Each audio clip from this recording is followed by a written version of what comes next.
The fighting between President Trump and Senator Corker kicked off on Twitter Sunday morning.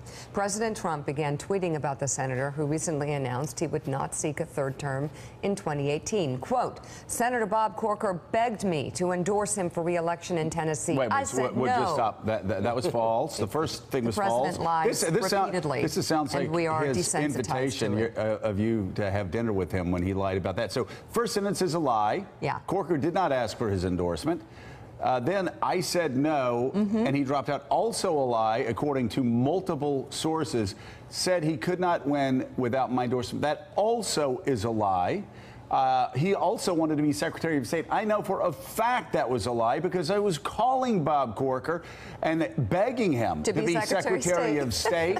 and Corker said that it was a possibility, but he met with him and he said it was so awkward. There was no way, Bob Corker said, there's no way I could have worked with him, Joe. I would have been glad to serve my country. It just wouldn't work out. Told me that in real time. Remember that awkward moment on the stage? And he said I was backstage, and you know, I just had to tell him, no thanks, it'll never work out. Note to the president, someone should have told the president. So not Corker's not a stooge. Yeah. He's not going to back down to your tweets. You're actually going to just shoot yourself in the foot time and time again, just as you did all day yesterday. And Caddy, this is the thing he doesn't understand. And I mean this, the president, he's just so out of it.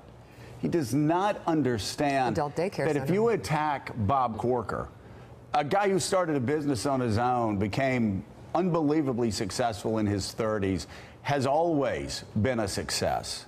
A mayor, you know, a two-term senator, you attack this guy, he's not scared of the president. And he's got nothing to lose. The damage that Donald Trump did additionally to his presidency yesterday is unspeakable. He also, guess what? He's lost a vote on tax reform.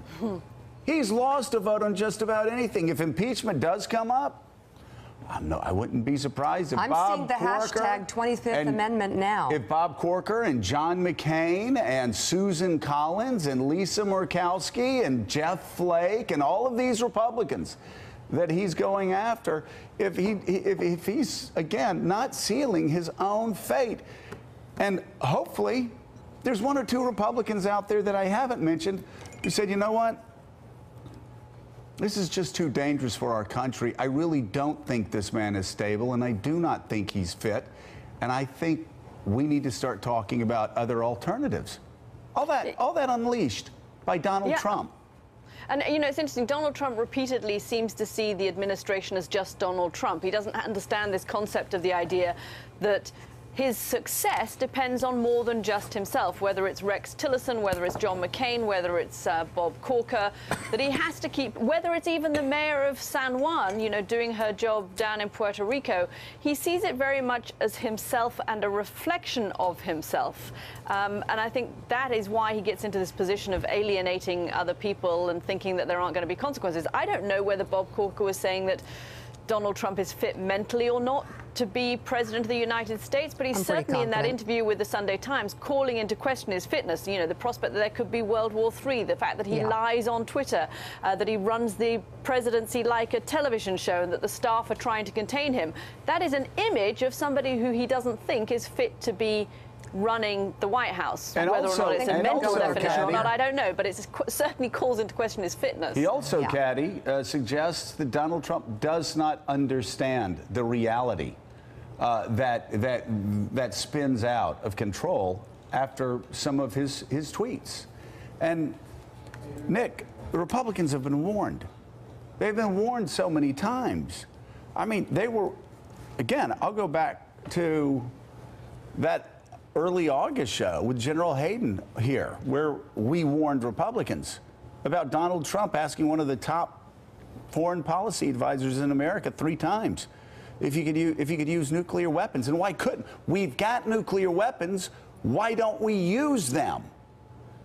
He said basically the same thing with Chris Matthews on Hardball before that. We warned him outright. You don't.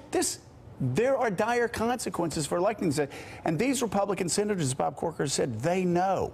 They see it behind the scenes. He's not fit to be president, and we're in the middle of a nuclear showdown. After 3 million people die in Seattle, that's too late for the Republicans to say, well, you know what, maybe he's not fit to be president.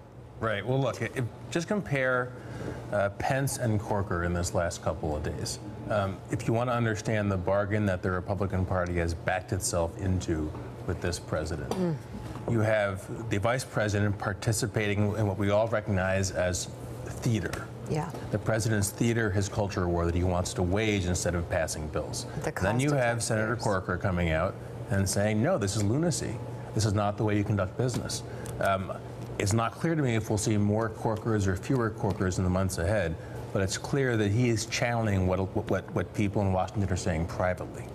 I just want to underscore two things, Joe, you alluded to. First, I think a lot of us, at least I was very sorry when Corker beat our friend Harold Ford, but I think that said, Corker has been a terrific senator. I work closely with him on the auto rescue.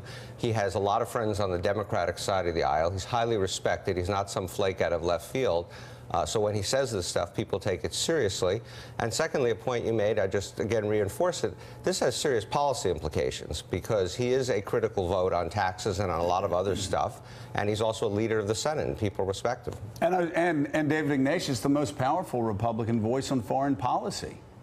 He's chairman of the Senate Foreign Relations Committee. He has been absolutely crucial in the bargaining over the Iran nuclear deal. To start this Twitter war, literally on the eve of launching your Iran policy, just suggests a president who's just so reactive, so focused on these kind of vengeance wars against people who criticize him, that he's not thinking about what he's going to need as he rolls out his Iran policy. He needs people in Congress to say, we support you, Mr. President, here's how we're going to implement your policy ideas. He needs people who will communicate with other capitals where there's deep consternation about these policies. Those are the kind of people who are getting blown off right now. And you know, Nick, the couple of New York Times stories yesterday were fascinating regarding Republicans. One of them was Frank Bruni saying all the Republicans in the U.S. Senate know that Bannon/Trump are coming after them, and that they're just going to find anybody they can to go after established senators. And so Donald Trump really, at some point, is going to turn more than just 4 or 5 or 6 Republican senators against him. Like, he's turning this into an all-out war with the Republican Party. And I don't know what it means. Maybe it means he's just decided he doesn't want to pass legislation. He just wants to do PR stunts to gin up his 32%. You know, I have to say, I think the primary challenges are a different, example here, right? It's clear that the Bannon and the forces behind Bannon, who are to some extent the forces behind the president, are trying to reshape the party in his image. They want to be more like President Trump, not less. I think that's a legitimate struggle over what it means to be a Republican. Yeah. It's going to be a pitched battle. But yes, it's going to cost them support. It's going to distract them from what the president says he wants to do. You know, tax reform is one of the hardest things to do in Washington. It just got harder. You need everybody pulling in the same direction for like a year to get that done. You can't also carry on a guerrilla war against your own party if you want to. I've got to say, it's just not going to happen. Shows he's not fit. I mean, he just doesn't even know how to do the math. It's just not going to happen right now. Corker, will Corker support that tax reform? No. Corker was saying before all of this that it was going to be impossible to do. Yeah. Flake, is Flake going to support this when he's working every day to beat Flake? Is he going to give him benefit of the doubt on some really bad elements in this tax policy? No. It's not going to happen.